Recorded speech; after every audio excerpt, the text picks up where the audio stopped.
What's up, guys and girls? Hi. Dana, right here. A lot of changes to this card, a lot of fights that fell apart or had to be redone the last 36 hours. Can you remember a time like this where I know you always say you're ready for anything, but I'm sure you're not ready for. We're proving it again. Yeah. We're ready for anything. You know, obviously there's some things that we couldn't pull off, but you know, this is going to happen. This is going to be absolutely normal over the next God knows how long. And looking at the main event, obviously Edmund Shabazi and Derek Brunson was really supposed to be the co-main event, but now that they are in the main event, I think a lot of people are excited for this fight. It seems like even though it was bumped up, the people are still excited. So what is at stake for this fight, given what happened last week in that key middleweight fight? Yeah, no, I love this fight. I've been excited for this fight for a long time. I was just really shocked at the stare down, how much bigger Shabazian is than him. You know, it's interesting. It's going to be a fun fight. You know, Brunson's explosive, got knockout power, great wrestling. And Shabazian is well-rounded. This is obviously the toughest test of his career. And we're going to find out tomorrow night what this kid's got. He wants to be the youngest champion ever. Tomorrow is the real test to tell where this kid's at. And then dropping down to the co-main event, Joanne Calderwood was supposed to fight Valentina in June, and then it kept getting pushed back. Were you surprised that she took a fight risking her #1 contender spot? Nah, I mean, when you're real, that's what you do. That's what you do when you're real. I love it. And then some housekeeping. I'm sure you saw Conor McGregor tweeted, like, "I accept." Does that mean anything, or have you spoken to him at all? Yeah, that was Khamzat.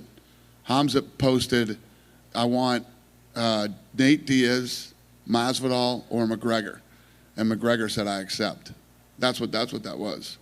Is there any interest in actually making that fight? No, no. I mean, listen, Conor's retired, and Conor's move right now is sit back. Let's see how this year plays out and see what's next for him. You know, you know he wants the Khabib fight. That happens October 24th. So we'll see. Is that Khabib, Justin Gaethje fight, that's going to be on Fight Island, I would imagine? Well, we haven't announced where yet, but probably, yeah. And then one final one. What did you make of the Herb Dean, Dan Hardy situation that happened in the fight card? Yeah, let me say this to you guys. I'm glad you asked me that question. Something went down last night in Abu Dhabi, too, where Goddard got pushed. And I want to make this very clear. If you work for me and you approach a judge or a referee or any type of official, I will fire you.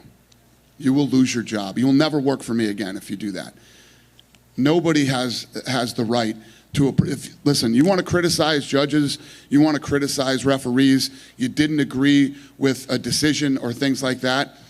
We love Dan, you know, Dan got emotion. And the problem is now, with this setup, it's a lot easier to do, okay? It's a lot easier to interact with everybody, from the fighters to the refs to the media and everybody.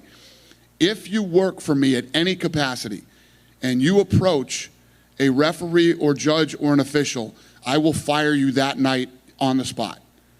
That can never happen here ever again. Have you spoken to Dan since that? I'm speaking to him right now. I'm speaking to everybody. Don't ever do it ever again. And if you're a fighter and you put your hands on or, you know, threaten any official, you will never, ever fight here again. Period. Hey, Dana. Earlier this week, Governor Sisolak said that the state of Nevada would no longer be targeting industries but individual businesses as to who could continue on in the pandemic. That must be great news for you guys, right? Yeah, what was the question? Sisolak is targeting companies, not industries. So if you can prove you can continue, you can go on.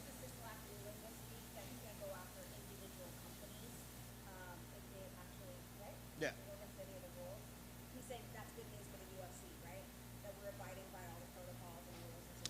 Yeah, I mean, we've done, not only have we done everything that we were supposed to do, I mean, we've been very successful doing it.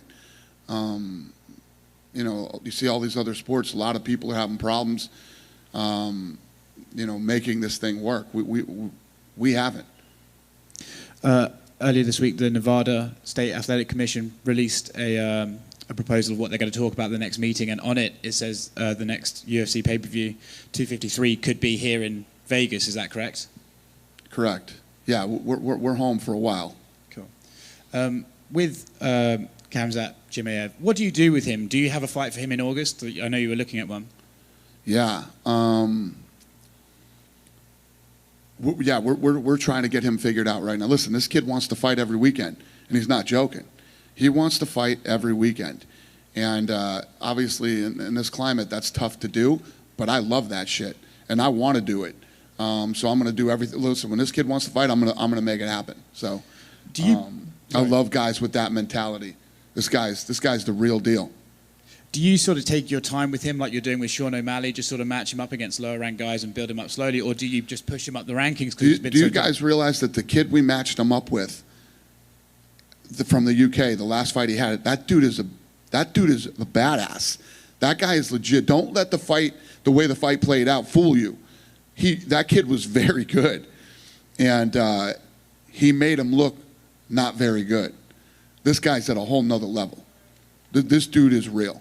That's what I mean. So do you just give him top 10 like right away? I don't know. Okay. It's finally been announced Mike Tyson is facing Roy Jones Jr. in his comeback fight. I know you were sort of a bit apprehensive about it at the beginning, but now it's all been announced. You've spoken to Mike. How do you feel about it? I'm flying out probably next week to watch him train. I'm going to his camp next week, so I'm excited for him. Listen, he says he's got that fire. He says he wants to fight.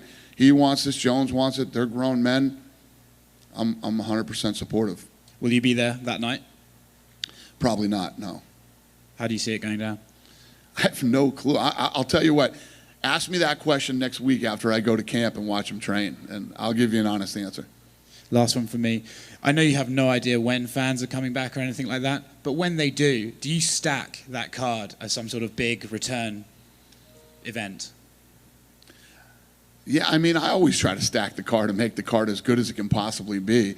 I'm not even thinking about fans coming back. It's not even something that I think about. I'm just trying to figure out all the other shit that, you know what I mean?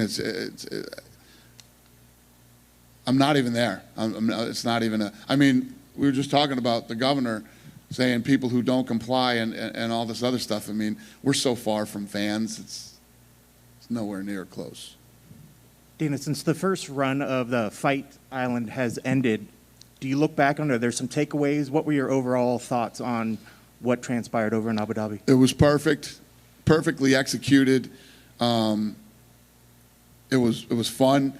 It was a unique experience, especially now. I mean, none of us get to travel or go anywhere, or do anything. It was a very good break from the monotony. And like I said, it was super successful, and it was successful in every way that an event can possibly be successful. So it was awesome. And I know you guys have kind of setting a crazy schedule for August with the Contender Series and then the various other UFC events. Can you kind of just give us your thoughts on what August is going to look like? Yeah, I'm excited about. I love the Contender Series. It's one of my favorite things to do. So I'm obviously very excited about that, and I just, you know, as me personally, and as a company, we're just putting our head down right now and grinding, running. I can't wait for January 1st. Life is too short. You don't ever want to wish your life away, but come on, Jan 1. I can't fucking wait to get out of 2020. I don't know what I'm expecting in fucking Jan 1, but yeah, I can't. We're putting our head down and we're just fucking grinding, man. I'm just trying to get through this year. And finally, for me, you know, been watching basketball and all this other stuff and seeing these virtual fans. I would just love to get your take on what you think about these screens set up on the side of the court showing fans, and would there ever be a possibility of seeing CGI fans in the crowd out there for one of the UFC events? You know, listen, everybody's got to do their own thing and what they think, you know, works for their sport, their business. I like the way it's set up now with, you know, we got media, we got some people that need to be there and that are working, and some corners. I think it works for us. I think the show comes off great. Listen, there were a couple of, when you asked me about Fight Island, now that you just mentioned that, there were a couple production things that I didn't love that I'm trying to tweak right now for our next run over there. But I'm pretty happy with where we're at. What's up, Dana? Hey, buddy. I know on Tuesday, August 4th, Contender Series starts. Is there any update with The Ultimate Fighter ramping up? Yeah, we're still working on that. You know, Jacksonville, we did the Apex, we did Fight Island. We're getting the Contender Series going again. Now we're trying to figure out the Ultimate Fighter, when to go, how to pull it off. You know, if this thing's done in Las Vegas, how are we gonna get the approval to have these guys all living in a house together? And so it's a lot of work that needs to be done, but we're on it. Do you think it's likely it happens in 2020 or it'd be 2021? I don't know. I can't give you an honest answer on that. Rodriguez versus Zabit was just announced for the end of this month. Volkanovski's been kind of vocal that he doesn't want to have a Holloway 3 match. Where do you see the winner of that fight for Zabit and Rodriguez in their I know title it's contention? it's an interesting position to be in, because I don't think anybody would deny that Holloway deserves another crack at it. I can totally see Volkanovski's side of that and saying, well, guess what? The only fucking people that matter, the judges, said I won the fight twice. I'm ready to look at another opponent. So I get both sides. I need to really sit down and talk to the boys. We haven't talked yet, Sean and Mick, and figure out what we think is the next best step for Volkanovski. And lastly, And Max. Okay. And lastly, for me, this weekend, Angela Hill makes her debut as an analyst for this fight card. Just curious how that came about and what her future is in store for broadcasting with the UFC. Yeah, well, we'll find out. All of our fighters, really, if you look at the UFC and how many fighters have got to work in TV while they were fighting or when they're done fighting, it's actually pretty cool. And it's a testament to how sharp, these people really are and how talented they are. Because that isn't easy. Getting on there and calling fights or whatever you're doing on television isn't easy. These guys are doing it with no training. They didn't go to school for this shit.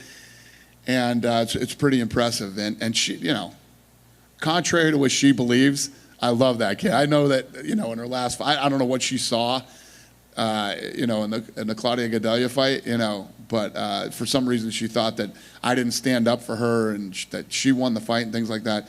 She couldn't be more wrong. We love her here, and I'm happy to see her getting this opportunity, and I hope she kills it. Yep. Yeah. Kathleen Vieira, she's not going to fight next week here in Vegas, but Jennifer is fighting tomorrow. So, if I'm not wrong, Brazilians are not allowed to get inside the U.S. yet. Are you guys working with the immigration to help Brazilian fighters to come to the U.S. to fight? Listen, anybody who can't get into the U.S. will go to Fight Island. So yeah, so how Jennifer is fighting this week? How is this process? I don't know the specific situation or how it worked out. I don't know. But if you can't get into the country, we fight you in Fight Island. If you can get into the country, we fight you here. Yeah, that's the doubt, because if I'm not wrong, on the website says that Brazilians are not allowed to get inside the U.S., but Kathleen was supposed to fight next week, but she said she's fighting in Vegas September 12th, so she can get inside, but she couldn't get the visa at the time. So this bureaucracy, we don't have the details about it. So my question is are you guys working with the immigration to help Brazilians to get inside the U.S.? Of course we are. Yeah. We're working with everybody, with immigration, with everybody to get into the country or get into Fight Island. Of course. Yeah, okay. Well, what kind of help? We don't just say, hey, figure this shit out and let us know how it works out. We have a whole immigration department that literally that's what they work on. Sure. My last question is, do you have any update about the deal with Venom? Any update about the fighters' payment? If something's going to change about the Reebok deal? What's the question?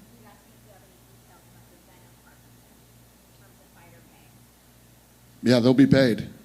Yeah, but do you have any, is something's gonna change between the Reebok deal, Venom deal, about fighters getting paid? No, they get paid. The same amount? Reebok paid them and Venom pays them. I think they get more in the Venom deal. Do you have any update, the specific amount, or not yet? No. Okay. Any other questions? All right. Have a good day.